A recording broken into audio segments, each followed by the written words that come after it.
Une fois n'est pas coutume, ce soir nous parlerons du football. Nous allons évoquer le décès de la légende du football, Diego Armando Maradona.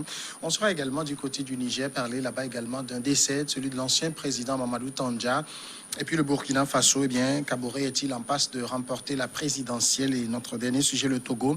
On va parler donc de cette sortie du ministre de la Communication et des Médias qui interdit aux journalistes des médias publics d'exiger de l'argent à la fin des reportages. La pratique qu'on appelle ici le communiqué final, eh bien, à qui la faute si cette pratique perdure?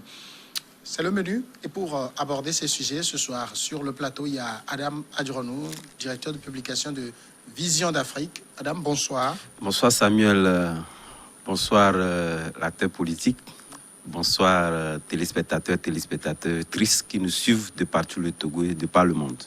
Face à vous donc Germain Sossou. Germain Sossou, bonsoir. Bonsoir Samuel, bonsoir chers compatriotes. Comment faut-il vous présenter maintenant?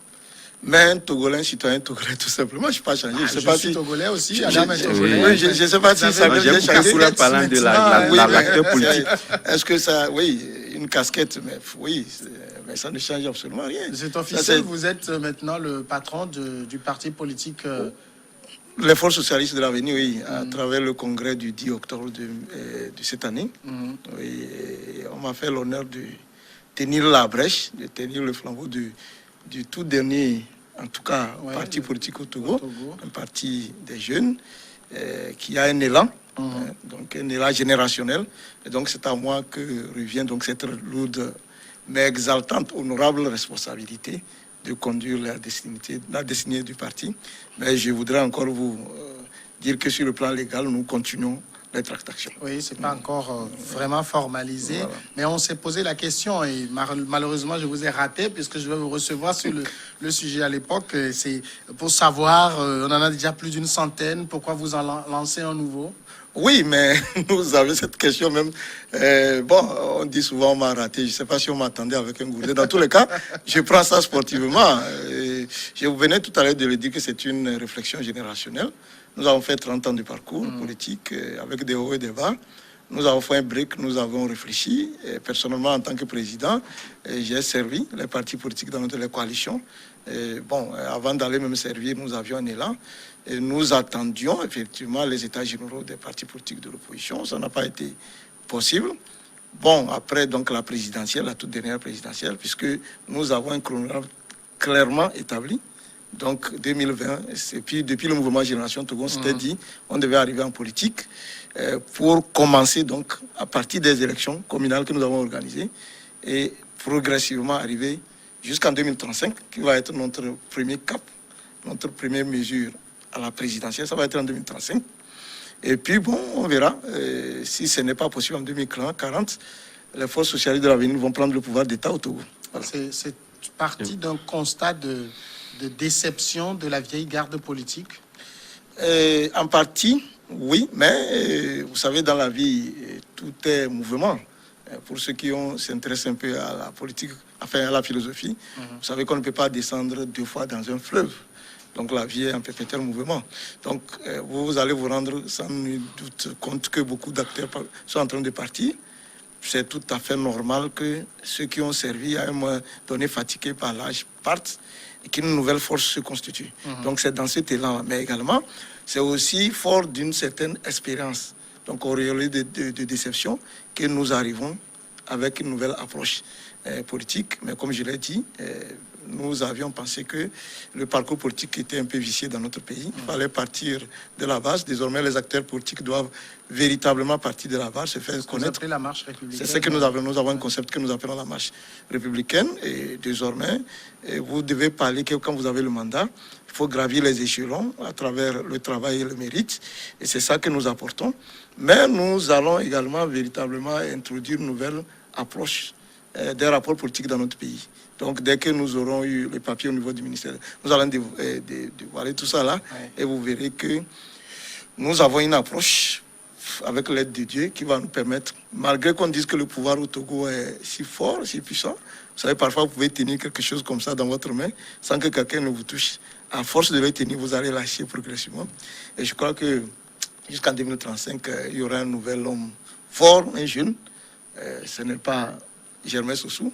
Ça peut être mon ami Adjournou qui nous rejoindra, c'est possible. Ça dépendra, ça peut être aussi mon ami Samuel qui décidera pendant les 15-20 ans de s'engager en politique, peut-être qu'il sera la bonne personne pour instaurer la démocratie dans notre pays. Parce que nous pensons que c'est pas 15-20 ans, c'est demain. Hein. Si dans cet élan-là, il n'y a pas eu encore de non-référentiel qui puisse donc incarner cette dynamique-là que vous aimeriez dans 15-10 ans, il faudrait réellement commencer par penser. Parce que, comme vous le dites, c'est vrai, aucun acteur politique aujourd'hui, ou carrément les partis politiques qui régentent la sphère politique au Togo, sont des gens qui sont véritablement enracinés, et avec des moyens également énormes. Mais si vous voulez réellement incarner cette dynamique-là, expressif d'un lendemain meilleur, comme vous le dites, qu'un nouveau cap, il faudrait réellement commencer par y mettre les moyens et que réellement vous reflétez vraiment ce cap-là. Oui, je suis parfaitement d'accord. Vous savez, quand on parle de moyens, souvent, qu'est-ce que les gens... Les moyens pour nous, aux forces sociales de l'avenir, vous avez les hommes eux-mêmes, les ressources humaines. Oui, les ressources humaines, naturellement. Vous avez les ressources humaines, vous avez ensuite les moyens financiers, bien entendu. Mais au-delà de ça, avant même ça, il y a ce qu'on appelle les idées. Vous savez, tout part d'idées et de la volonté. Donc, oui, il ne faut pas résumer les moyens en pensant seulement aux moyens financiers. Nous sommes d'accord que c'est un élément capital, mais nous restons convaincus que pour diriger le Togo demain, contrairement à ce que nous avons fait hier, quand je dis nous, je me mets du côté des aînés, nous pensons qu'il faut vraiment formater des nouveaux hommes. En les formatant, vous cherchez en même temps les moyens, jusqu'à l'objectif ultime. Parce qu'une fois arrivé, il faut être capable de prendre le pouvoir, mais il faut être aussi capable de le gérer. Il nous a semblé que pendant un certain nombre d'années, par faute de moyens, nous avons des leaders qui n'ont pas véritablement voulu arriver jusqu'au bout. Ça aussi, c'est un constat. Et si on veut pallier à ça, il ne faut pas arriver pour arriver. Il faut arriver pour satisfaire les concitoyens. Il y a une question, on va finir par là, qui me chiffonne. C'est vous, jeunes, je l'avais dit, vous avez fait des expériences aux côtés d'autres aînés de la politique. C'est parce que les jeunes ont des difficultés à gravir les échelons dans leur parti qu'ils sont obligés d'aller en créer? Oui, c'est aussi une réalité. Parce que la réalité, elle est palpable. Prenez tous les partis politiques, à commencer par le parti même qui dirige notre pays, le Togo. Pendant 38 ans, c'est une personne qui a géré. Quand il a fallu qu'elle décède et que par la suite, ce soit son fils qui monte au trône. C'est comme ça qu'il faut le voir. Quand vous allez aussi de l'autre côté aussi, c'est le même leader que vous voyez tenir la barque. Vous avez eu des partis politiques qui ont fait scission, justement, c'est aussi un peu par ça. Bon, voilà, vous avez par exemple le CAR, dont la scission a donné naissance au FDR. Vous avez l'ANC, dont la scission avec l'UFC a donné donc, le parti, tout ça là. Donc maintenant, il faut partir de toutes ces expériences. Pourquoi? Parce qu'au sein des partis politiques, en fait, on pouvait rester et faire des frondes, créer même ce qu'on appelle des courants au sein des partis. Mais pratiquement chez nous, c'est difficile. Mais au-delà de ce constat, c'est que quand vous venez avec de nouvelles idées, des approches nouvelles, vous avez besoin d'être vous-même. Vous avez besoin d'être vous-même pour incarner. Et ça, nous, au niveau des forces socialistes de l'avenir, nous avons préparé ça pendant un certain nombre d'années. Donc, nous voulons tout simplement implémenter. Donc, on va se donner un petit temps pour voir ce que ça va donner. Et avec l'espoir que beaucoup de nos frères jeunes qui, je ne sais pas, se sont beaucoup investis dans le métier du journalisme, dont je reconnais les talents politiques. J'espère beaucoup que, avec notre initiative, beaucoup finiront par... parce que je reste persuadé, j'ai été même déçu que beaucoup de journalistes ne sont pas présentés au conseil communal que j'avais souhaité véritablement. Parce que je vois beaucoup de journalistes qui ont le talent de gérer. Parce que toujours en restant et en apportant avec les critiques, c'est une bonne chose. Mais j'estime qu'il faut aller au charbon. C'est pour cela que nous allons au charbon. Parce que nous aussi, nous avons beaucoup émis des idées, nous avons travaillé dans la société civile. Nous pensons qu'il faut aller. Parce que quand vous restez indéfiniment devant vous critiquez, vous dites c'est ce qu'il faut faire, oui, on vous écoute. Parfois, vous qui voulez vous changer, il faut aller. C'est pour ça que nous y allons. En attendant que vous veniez, peut-être vous parfaire. Voilà. Merci. C'était une introduction intéressante. Passons rapidement à notre premier sujet, l'Argentine, qui est donc en deuil. D'ailleurs, le pays a décrété aujourd'hui 3 jours de deuil national. L'ancienne star du ballon rond, la légende Diego Maradona, est décédé à l'âge de 60 ans, il faut le rappeler, le 12 novembre dernier, Diego Maradona était sorti de l'hôpital après avoir été opéré avec succès d'un hématome à la tête. Le champion du monde 86 avait été hospitalisé pour de l'anémie et de la déshydratation le 2 novembre à la Plaza, une ville située à 60 km de Buenos Aires dont il entraîne le club. L'opération a été une réussite, mais finalement, Diego Maradona a été emporté par une crise cardiaque. Adam Adjonou, c'est quelqu'un qui aura marqué véritablement l'histoire du ballon rond. De toute évidence, aujourd'hui, on ne peut pas parler du ballon rond sans parler de Maradona. C'est vrai que lorsque vous prenez la nouvelle génération, beaucoup n'ont pas connu l'époque Maradona. Cette main, de toutes les façons, au regard de ses prouesses, au regard de ses talents, il va de soi qu'il soit quand même une référence de tout le temps, aussi bien de son époque que des temps actuels. Mais sauf que c'est également un homme également controversé. Rappelez, lorsqu'on prend un peu le parcours de Maradona, c'est vrai, on peut estimer aujourd'hui qu'il est le premier joueur en dehors des joueurs de l'Europe à avoir le ballon rond. C'était en 95, puisque c'était quand même un trophée réservé carrément aux Européens. Il a eu quand même à marquer ce temps avec la Coupe du Monde de 1978 et 86, qui a eu quand même avec la main de Dieu, oui, qui est de tout temps, qui revient de toutes les façons. Et c'est également un Maradona, comme je le disais, controversé, parce que c'est lui qui a été également aperçu avec des histoires de dopage qu'on n'y connaissait pas par le passé, surtout lorsqu'on prend au niveau même du football. C'est un acronyme qui ne revient pas souvent. Il a eu également à marquer ce temps-là également. Mais après tout, c'est un Maradona aussi qui n'a pas connu trop de succès lorsqu'il est devenu donc entraîneur que lorsqu'il était donc joueur. Mais de toutes les façons, lorsqu'on prend, ce sont des légendes après Pelé aujourd'hui. Je pense que lorsque nous prenons la chronologie, après Pelé, c'est lui. Parce qu'il a toujours contesté. Hein? Bon, de toutes les façons, de tout le temps, avec les gloires que nous avions connues par le passé, qui n'ont pas réellement marqué, parce qu'il y a près d'une trentaine d'années que Maradona a quitté réellement le football entre guillemets, en tant que joueur et même en tant qu'entraîneur, comme je le disais tantôt, n'a pas su à marquer. Mais c'est quelqu'un qui a toujours gardé le cap. Il a toujours gardé le cap.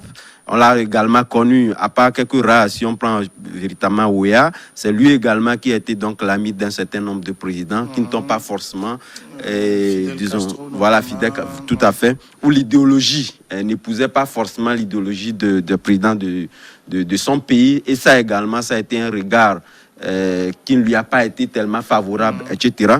Donc, aujourd'hui, je pense que, quoi qu'on dise, Maradona a eu quand même à marquer son temps et n'eût été, puisque vous l'avez si bien dit, même avant même qu'il ne soit opéré, où il avait aussi des ennuis, on le voyait, quelqu'un qui était affaibli, difficilement il marchait, et on a toujours attribué ça donc à ses excès, puisque c'est un homme également qui a eu également des excès, on prend ses drogues parce qu'il était tout à fait, voilà. Donc il était aussi quelqu'un de généreux, c'est vrai, lorsqu'on prend, on fait la parallèle entre Maradona et le continent africain, c'est vrai, il n'a pas toujours digéré le fait que le Cameroun est quand même eu raison sur eux, etc. Mais c'est un homme, lorsque vous prenez, comme je le disais, lui et Pelé, c'est des gens qui sont venus. Il a eu à faire un déplacement aussi en Côte d'Ivoire, de lui-même pour quand même suivre de plein gré les compétitions locales, etc. Ce qu'on n'a pas su quand même constater avec les autres gloires que nous avions connues aujourd'hui. Donc, de tout temps, ce sont des gens qui savent réellement marquer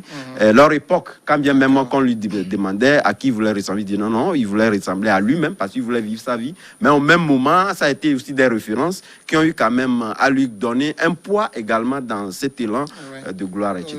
Germain Sossou, vous avez, bon, en 86, il a remporté la Coupe du Monde.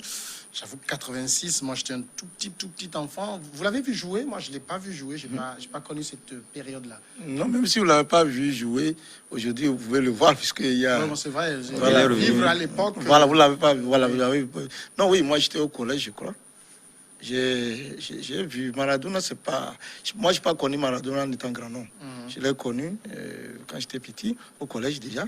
Et oui, vous savez, Maradona, c'est le prototype des personnes en société qui partent de rien et qui se disent je peux arriver. C'est un monsieur, quand vous suivez son enfance, il s'est fixé un objectif.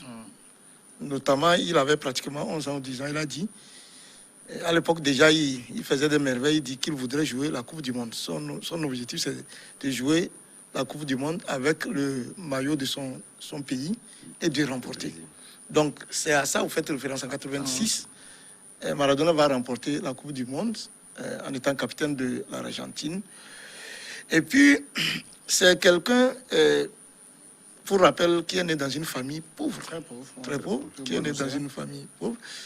Et à qui on dit, bon, qui n'a pas été productif à l'école, on dit qu'il était pratiquement, on utilise le mot là que nous on n'utilise plus à l'école, taré, qui n'était pas intelligent à l'école. Avec Maradona, vous comprenez que le mot inintelligent a des limites. Parce que généralement, on pense que quelqu'un est intelligent par rapport au diplôme que nous donnons. Parce que quand quelqu'un exhibe le doctorat, il est le plus intelligent. Non. L'être humain, l'intelligence de l'être humain va au-delà du diplôme, du papier que nous tendons. Vous voyez? Donc, tout homme est intelligent. Vous voyez? Et ce qu'il a fait aujourd'hui, il a démontré qu'il avait un potentiel énorme. Son intelligence se trouvait peut-être pratiquement dans ses pieds, mais c'est le cerveau qui commandait ça. Et c'est montré pratiquement que tous les grands footballeurs sont des hommes intelligents. Maintenant, comment il a été encadré, tout dépendait de comment il a été encadré. Mais pour parler de lui, je crois que, dans toute modestie, il fut un grand footballeur. Il fut un grand footballeur. Il n'y a pas deux. Même Pelé, quand vous le prenez en termes techniques, c'est vrai, Pelé était un grand footballeur, il était technique, il était athlétique. Mais Pelé apparaissait à une période où le football n'était pas aussi scientifique. Mais à l'époque de Maradona, il y avait une grande compétition. À l'époque déjà, il y avait des grands footballeurs. L'époque de Pelé, vous ne trouvez pas de si grands footballeurs, mais lui, il est sorti du lot. À l'époque de Maradona, il y avait les Platini. À l'époque, il y avait Michel Platini, qui était un grand footballeur. Il y avait d'autres joueurs, que ce soit en Allemagne ou tout ça là. Mais il était dans cette pléiade de footballeurs, il avait sorti du lot. Mais il avait une caractéristique personnelle à lui. Ce que les gens n'arrivaient pas à faire à l'époque avec le ballon, c'est ce que Maradona faisait. Il pouvait faire du spectacle sur le terrain, mais en dehors du terrain aussi. Donc il donnait du plaisir aux gens. Et c'est un monsieur qui, au-delà même du football, a finalement réussi à donner le sens, une vie à beaucoup de jeunes. Notamment des footballeurs qui vont venir comme un certain Ronaldinho, je ne sais pas si vous avez connu, qui ont souhaité véritablement, y compris nous-mêmes. Mais vous savez, quand j'ai regardé ce monsieur, quand j'ai appris qu'il est décédé, j'ai revisité une photo que j'ai gardée. À l'époque, je crois que c'est Platini qui voulait quitter le stade. Et on a joué, je crois que Platini a joué pour quitter le football. Et on l'a invité, on lui a donné une invitation, il est venu. Lui et Platini, ils ont porté deux maillots différents. Lui, il avait les maillots de sensibilisation. Platini avait porté un maillot dont la sensibilisation, c'était contre la corruption. Et lui, il avait porté un maillot dont la sensibilisation, c'était contre la prise de la drogue. Les deux grandes personnalités du football, si vous allez voir, des années plus tard, ont été rattrapés par ces mots. Si vous voyez, ces deux mots. C'est-à-dire que Platini a eu des problèmes plus tard à cause de corruption, ce qu'il a sensibilisé sur le grand stade. Maradona, un grand footballeur, a eu des problèmes parce que lui aussi, il a pris de la drogue. Donc, vous voyez, c'est pour cela qu'il cesse d'être un joueur ordinaire. Vous ne pouvez pas lui comparer à Pelé. C'est pour cela qu'il dit que Pelé fut un grand joueur, mais Maradona, c'est le symbole même du football. Vous voyez. Donc, sur un certain nombre, peut-être on va revenir. On va revenir le temps d'aller à la première pause.